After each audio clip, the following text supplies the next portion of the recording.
And welcome to this week's issue of Play Print21, the weekly news bulletin for the Australian and New Zealand print industries. My name is Wayne Robinson. It's a hurly-burly world in print. This week, hitting the news headlines is another story about liquidation, this time Dark Horse Print and Design in Melbourne, a company owned by Steve Roberts, been going since 2006, 20 staff, digital and offset printing. Steve put the company into liquidation, voluntary liquidation, 5 to 5 on Friday.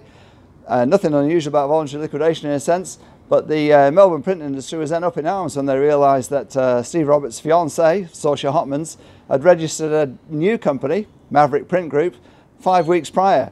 And allegedly in that month, in the month between the registration of Maverick Print Group and the liquidation of Dark Horse, all the equipment from Dark Horse was moved into Maverick Print Group's new premises, which actually is the old Long Beach premises in Rutherford Road in Seaford. The Maverick Print Group is also looking at a contract of sale for the Dark Horse business, which is with the liquidator, with the lawyers now for the liquidator to sign off. Of course, this is really tricky for the rest of the Melbourne print industry. They're up in arms. How can one company with big debts, owed all 3 paper merchants, owed one of the major equipment suppliers several $100,000, various other debts? Seems like one company's ended, another one started. Saoirse Hotmans, from the director of the registered director of the new company, Maverick Print Group, told me that the two companies were not affiliated, nothing to do with each other.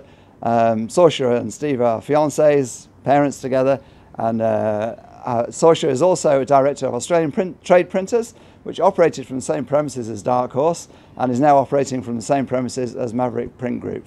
More on this story to come. You'll only read about it on print21.com.au, the news magazine website that keeps you fully informed of what's going on in the industry. Also, this week in the news, story of consolidation continuing. Take Home's Avon Graphics has bought a company called Oscoat up in Queensland to create a one-stop finishing shop. Dev and Murray Whiting, owners of Oscoat, will be staying with the business, and the rationale, Tate tells us, is to so printers don't have to look at outsourcing their finishing to different companies for different techniques. It can all be done now under the one roof. The owners and all the staff will be staying with the new company. Consolidation 2 in New Zealand. RQ, the biggest wide format supplies company in the country, has just bought its rival Genwrite. The Genwrite, Steve Kemp's business, 27 staff, they'll all be joining the new business. RQ, of course, now owned by BJ Ball, which, like Ball and Dogger over here, is owned by Japan Pulp and Paper. That's the consolidation. We're expecting a raft of financial figures to come out in the next few weeks. End of year reports, of course. First off the rank is Redbubble. Business started 12 years ago by 3 mates in Melbourne. Turned a profit for the first time this year, $3.8 million on a $257 million turnover. Redbubble says it's aiming for $1 billion turnover, $1 billion revenue in the next few years. Print businesses, well advised to get in with them, make contact, because the Redbubble outsources all its printing. That's it for this week's issue of print21.com.au. Go to the website for all the news and for the latest updates on Live, New Frontiers in Packaging, taking place a week on Monday. A great host of speakers there, brand owners, designers, printers who are already moving into packaging, emerging opportunities.